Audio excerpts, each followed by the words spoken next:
Deuxième vidéo sur le Wargames, sur les Survivor Series 2025, qui était un PLE très intéressant, bien sûr, qui nécessite quand même une certaine compréhension du business suffisamment poussée pour l'apprécier, en tout cas pour le comprendre, car il y a eu énormément de messages, de données en fait. Mais bon, beaucoup de gens regardent le catch pour les galipettes et les spots et tout, quoi. En tout cas, la WWE, ce n'est pas sa marque de fabrique, quoi. C'est les storylines. Et ça, on nous les a extrêmement bien dessinés, illustrés et présentés, et même teasés. Et ça, mais plus pour le Wargames masculin. Cena Dominic, excellent match, excellentissime. Le divertissement à son paroxysme. Dominic, il est génial. Quel personnage, quel heel. Et vraiment, c'est excellent de savoir qu'un aussi jeune performeur a un profil en tant que vraiment que divertisseur aussi déjà poussé, aussi mature, alors qu'il est hyper jeune. En plus, c'est un heel. Et donc, le mec, il va être vraiment une énorme source de divertissement et de contenu pour le futur de la compagnie. Et ça, c'est incroyable qu'un mec ait déjà ce bagage-là. Donc, dans le match, ça triche tout de suite, direct. Ça saccage Cena avec... je crois qu'il y a Dominic qui pousse l'arbitre. Il y a Raquel Rodriguez et Roxanne Perez qui ont été excellentes.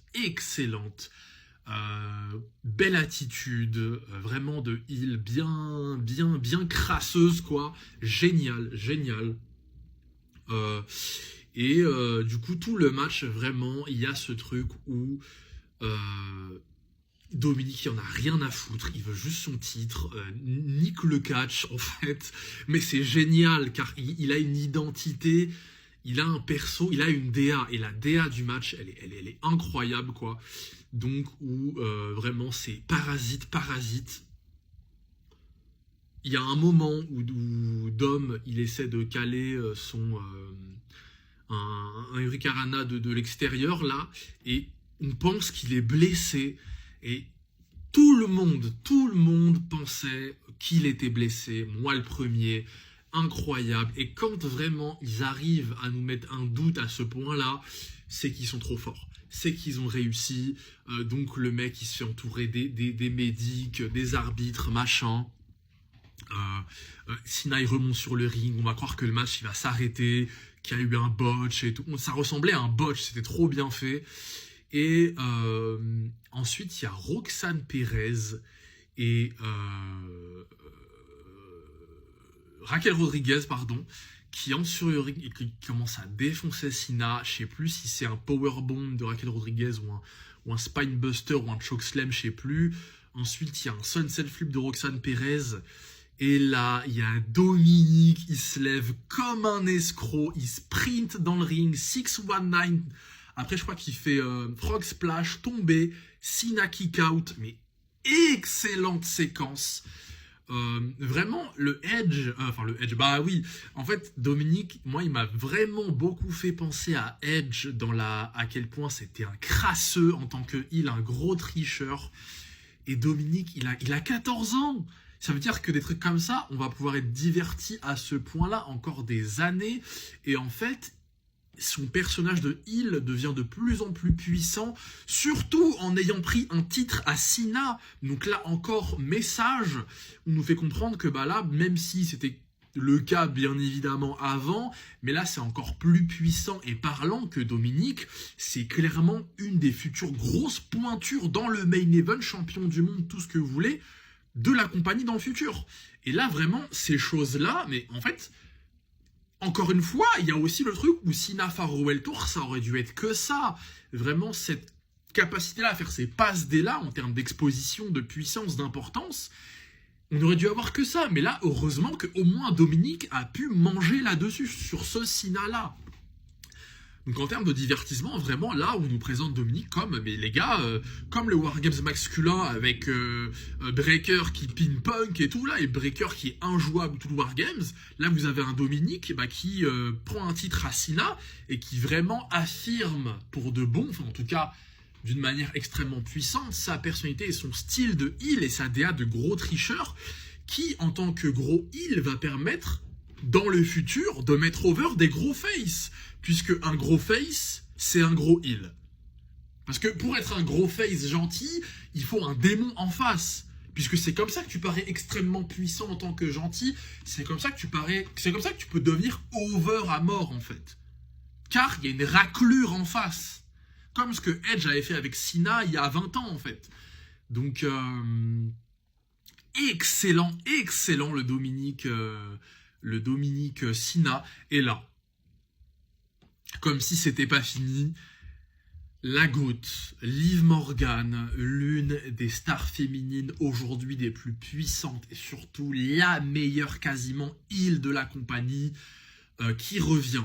On s'attendait tous à ce qu'elle revienne plus ou moins en face, car quand elle était partie, il y avait ce truc où Roxanne Perez avait pris plus ou moins sa place et tout. Donc elle revient, et là, qu'est-ce qu'elle fait? Face turn. Elle met une gifle à Dominique. Une baffe à Dominique, une patate à Dominique KO. On est en mode, oh non, putain, elle face turn. On aurait pu la voir en heel, qu'est-ce qu'elle était forte en heel. Là, elle saute sur Cena, trop content. Liv Morgan aussi, fou de joie, machin. Et là, ref au heel turn de Cena, du Chamber. Et on a Liv Morgan, coup dans les couilles à Cena, comme au Chamber, un peu en mode, on se fout de la gueule de Cena. On se fout de la gueule du Farewell Tour. Ton Farewell Tour, c'était de la merde. Voilà, tiens, je te le rends. Excellente ref. Construction magique. Franchement, ce match-là, c'est un des meilleurs matchs de l'année. Excellent. Et là, t'as Liv Morgan qui revient. Face turn, heel turn en 10 secondes. Mais c'est quoi ça? Liv Morgan est exceptionnelle. Ça va être une des actrices majeures de l'année 2026 et tant mieux puisque même chez les femmes il y a beaucoup de babyface. Et là vraiment, franchement un vrai heel, une vraie heel, mais c'est vraiment le divertissement en fait. Donc et heureusement qu'il y a encore des pointures pareilles dans la compagnie et son retour à Liv Morgan fait énormément de bien.